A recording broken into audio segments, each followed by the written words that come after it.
ഇപ്പോൾ സ്ക്രീനിൽ ഒരു ഭാഗത്ത് കാണുന്നത് ലോക കേരള സഭയ്ക്ക് തുടക്കമാകുന്നതാണ്. മുഖ്യമന്ത്രി അവിടെ സംസാരിക്കുകയാണ്. ആഘോഷങ്ങൾ ഒഴിവാക്കിക്കൊണ്ടാണ് ലോക കേരള സഭ നടക്കുന്നത്. അവിടെ ഈ പ്രവാസികളുടെ മരണത്തിൽ അനുശോചനം രേഖപ്പെടുത്തുകയാണ് മുഖ്യമന്ത്രി.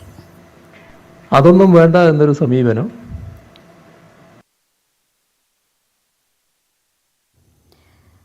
ആർഭാടങ്ങൾ ഒഴിവാക്കി, ആഘോഷങ്ങൾ ഒഴിവാക്കിയാണ് ലോക കേരള സഭയ്ക്ക് തുടക്കമാകുന്നത്. ഇന്ന് കുവൈറ്റിൽ മരിച്ചവരുടെ മൃതദേഹങ്ങൾ രാവിലെ എത്തിക്കുന്നതിനാൽ ഉച്ചയ്ക്ക് ശേഷം ഉദ്ഘാടനം എന്ന രീതിയിൽ സമയക്രമം മാറ്റുകയായിരുന്നു.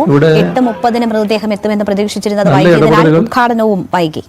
അവിടെ രൂപീകരിച്ച ഹെൽപ്പ് ഡെസ്കിലൂടെ, ഗ്ലോബൽ കോൺടാക്ട് സെന്ററിലൂടെ നമുക്ക് നടത്താൻ കഴിഞ്ഞിട്ടുണ്ട്. ഇന്ത്യ ഗവൺമെൻറ് നടത്തുന്ന സംസ്ഥാന സർക്കാരിൻ്റെ പൂർണ്ണ പിന്തുണയും നൽകുന്നുണ്ട്. ഇന്ത്യ ഗവൺമെൻറ്റിൻ്റെ വിദേശകാര്യ വകുപ്പുമായി കേരള സർക്കാരിൻ്റെ പ്രതിനിധി പ്രൊഫസർ KV തോമസ് ഈ സമയങ്ങളിൽ നിരന്തരമായി ബന്ധം പുലർത്തി വരികയും ചെയ്തിരുന്നു.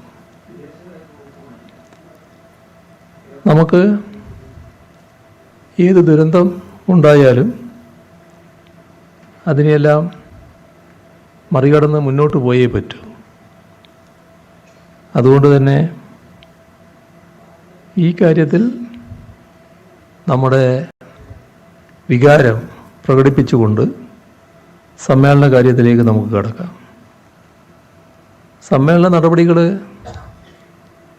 നമുക്ക് വളരെ വൈകിയാണ് ആരംഭിക്കാൻ കഴിയുന്നത്. ഇപ്പോൾ 4:15 എത്തുന്നു. അതുകൊണ്ട് തന്നെ ഒരു ദീർഘമായ ഉദ്ഘാടന പ്രസംഗം നടത്തുന്നത് ഔചിത്യമാവുമോ എന്നൊരു സംശയം എനിക്കുണ്ട്. ആ സംശയം കാരണമാണ്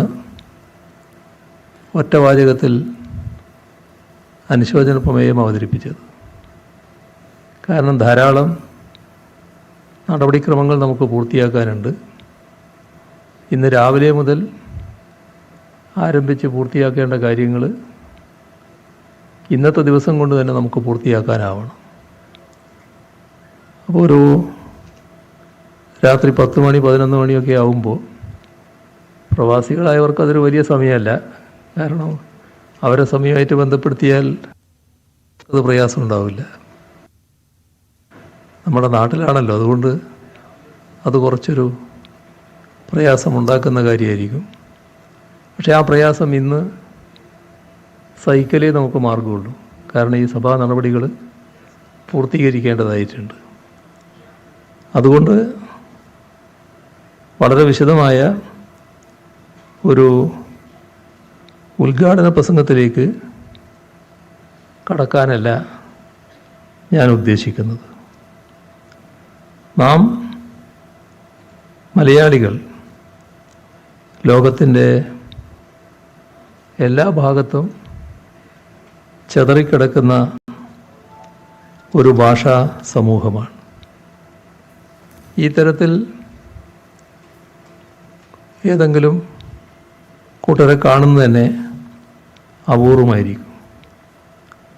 അപ്പോൾ ലോകത്തെമ്പാടുമായി പറന്നു കിടക്കുന്ന മലയാളി സമൂഹത്തിൻ്റെ ഒരു പരിച്ഛേദം ലോക കേരള സഭ എന്ന പേരിൽ ഇന്നിവിടെ സമ്മേളിക്കുകയാണ്. 103 രാജ്യങ്ങളിൽ നിന്നുള്ള പ്രതിനിധികൾ ഇവിടെ എത്തിയിരിക്കുന്നു. ഇത് തീർച്ചയായും അഭിമാനകരമായ കൂടിച്ചേരലാണ്.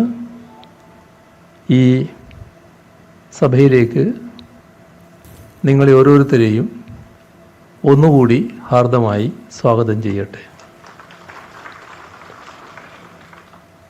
കേരളത്തെ ലോക കേരള സഭയ്ക്ക് സഭ ഉദ്ഘാടനം ചെയ്യുകയാണ് മുഖ്യമന്ത്രി. സമയക്രമം പാലിക്കാൻ പാടുപെടുകയാണ് ലോക കേരള സഭ. ഇന്ന് രാവിലെ നടക്കേണ്ട ഉദ്ഘാടനം 3:30 മാറ്റിയിരുന്നു. അതിപ്പോൾ വീണ്ടും വൈകിയാണ് തുടങ്ങിയിരിക്കുന്നത്. അതുകൊണ്ട് തന്നെ ഉദ്ഘാടന പ്രസംഗം ചുരുക്കുകയാണെന്ന് മുഖ്യമന്ത്രി പറയുന്നു. ഇപ്പോൾ നമ്മൾ സ്ക്രീനിൽ